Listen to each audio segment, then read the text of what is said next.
Hello everyone and welcome to another review. Today we're going to go ahead and review a fragrance from the house of Lalique. It is none other than Lalique's Encre Noire. Here is the bottle and the presentation. It comes in this black bottle. It's a little bit see-through. If you place it up against the light, you can kind of see what's in there and the reflection behind it, sort of like the Bleu de Chanel bottle for those of you who are familiar with that. It's got this nice wooden cap. It says Lalique on the top of it. Cap pops off, it's got that. It's a nice little square bottle. That's about it. This is the 1.7. The 1.7 is going to run you about $65, whereas the 3.4 is going to run you about $75. Now, those are all retail. You can find this much cheaper. Look at discount sites. You'll find it all over the place for a much more reasonable price. I've seen the 3.4, I think, for around $30, $35, something along that. So you shouldn't have to pay retail or the suggested retail price for this one. All right. Now, the fragrance was created by Nathalie Larson. She's done quite a few other fragrances that have been out there, including most of the Encre Noire and Encre Noire Sport, some of the new ones that came out. So she's got quite a bit of a resume. Most of the other ones, though, I kind of have to admit I don't have of hers. So that said, let's just go ahead and dive into the review. All right, let's start with the notes. The notes consist of, at our top, we have cypress. At our mid, we have vetiver. And on our base, we have musk and cashmere wood. Very, very simple notes. The fragrance was released in 2006. Like I said, very simple notes. And really, if I'm to summarize this fragrance up, this is wood and grass. That's it. Wood and grass with a tinge of musk. And that's really what it comes through. But when you smell it right off the bat and you spray it, you get I guess you could kind of say like an inky type of a smell. Really, that inky smell is the vetiver that you're feeling, or that you're smelling, or the grass, the vetiver. That grassy smell is really a deep vetiver scent. So it's a very thick, it's a very heavy type of a vetiver scent that gives it that inky type of a smell to it. At the same time, after it's been on your skin for, I guess you could say, a little bit, it only changes just slightly. The fragrance is very linear overall. But overall, I would describe it as that same scent, as smoky, as heavy, earthy, and at the same time clean. It sounds really strange because with earth you kind of associate with dirt, but that's not true. Vetiver has a quality that makes it clean. At the same time, it makes it earthy. So with a lot of if you have seen my top office scents video, you'll see a lot of those scents actually have vetiver in it because it has that quality to it. One of my, I think, like Strelson #1 is a vetiver based scent as well, and it goes the very clean route and has vetiver in it as well too. So there's a lot of scents like that. Guerlain's vetiver. There are just a lot of scents, and vetiver really accomplishes that. But either way, once you kind of get past that, a fragrance still remains a dark scent, even though it's clean, a clean dark scent, if you will. So picture, I guess you could say, like a black suit, a standard Men in Black type of a suit and type of a get-up. I can almost kind of picture them wearing some sort of a thing like this. But either way, it's a love or hate. It's a love or hate fragrance. It's one that you're either going to like it or you're not going to like it. There are not many people who are on the fence on this one, but this is definitely a love or hate one. I regret overall adding it to my top 10 list or to my list of top office scents. I regret it because I realized that it's a bit more polarizing than I would have liked to have had for an office scent. This is also dubbed as one of the few fragrances that have ever gotten me negative compliments. In other words, I remember I was wearing this fragrance once on a subway, and I was going to work, and the lady who was sitting next to me kind of looked at me, got up, and sat somewhere else, basically. And I kind of got the impression that it was from my scent. At the time, I was dressed in a suit. I was perfectly fine. I'm positive it was because of my scent and that it was. And I've gotten a couple of other looks just because of the scent. I wasn't over applying it, or I don't think. Maybe I could have been. I had, I think, 2 or 3 sprays on it.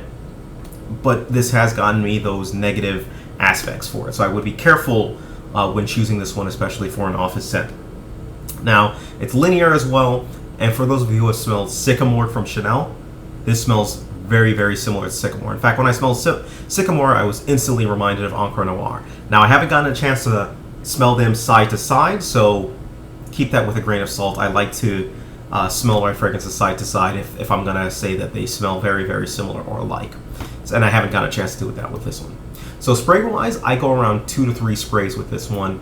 I tend to stick towards 2 just because you can really underestimate how powerful this sucker is. For the season, I put this one definitely as a fall or winter scent. It's a darker scent. It does well better in the colder weather than it does in the hot weather. And for the occasion-wise, it's a little bit tougher now. I used to have this as my work scent. I still, as a work scent at least, I would still kind of classify it. If you can pull it off, by all means, just beware that there may not be that many people, or there may not be people who like the smell of you. Some people will absolutely love it on you. Others may not as much, or not so much. So casual scenarios, work scenarios, and I put an asterisk against dating as well. I think this could go well as a dating scent, but you've really got to be ballsy to pull this one off because, again, you might smell terrible to your date, so just be careful. Age group, out of college, I would say. It's definitely more of a mature scent, and one that I think works better for older people than it does for younger people. As with all scents, feel free, wear it. There is no age, sex, gender on fragrances, so feel free to wear it for whatever the heck you want. This is just my recommendation. And for performance-wise, this has great projection. People are going to definitely smell you. It has great sillage. You leave a trail behind you, and it has great longevity. We're talking about 14 plus hours easily. It stays on your skin, it sticks to your skin, and it lasts, right? So with that, with all my fragrances, I take them out to Times Square. I have people smell them. I have 100 different people go through it and give me their quick, honest opinion on it. Now, they got to smell it after it was on my scent strip for about 10 minutes, and 38 people liked it, 42 people disliked it, and 20 people were in the neutral range. Of the people who liked it, they said that it was masculine, clean, and dark. Those were the two. Dark and mysterious was the other word that actually came up. Of the people who disliked it, they said that it was off-putting. They said that it was gross. They said that it was dirty.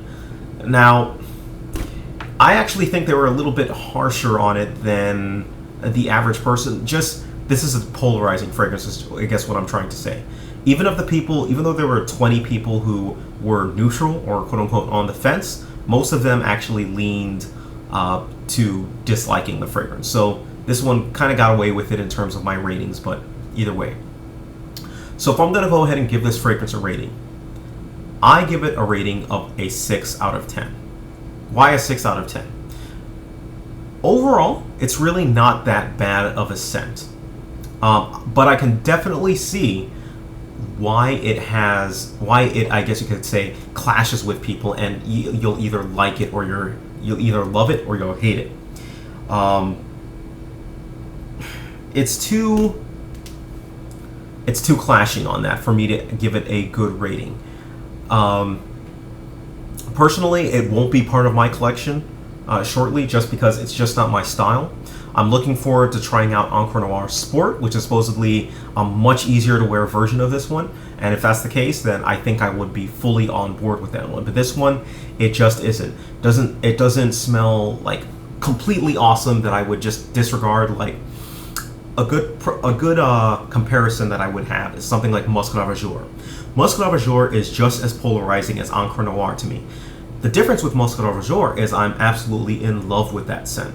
And I'll take the hit, knowing that people are, may not love the smell as much as I do, and some people may even find it off-putting. Encre Noire, to me, I don't like it as much as I do Muscat Azure, so it doesn't get that same pass for me. So I'm not as willing to, smell. I'm not willing to smell bad, or I guess you could say, if I'm not crazy about the scent, then I'm not willing to risk it and possibly have other people find it great or not. Right. And the final thing I would say is it's heavily skin dependent. Try it out on your skin. It does smell a little bit different on your skin as opposed to your clothes. All right. So if you have any questions whatsoever, let me know what your experiences are with Encre Noire. But again, any questions whatsoever, feel free, leave me a message, send me a note, do whatever you got to do. Thank you. Take care of yourselves and have a great day.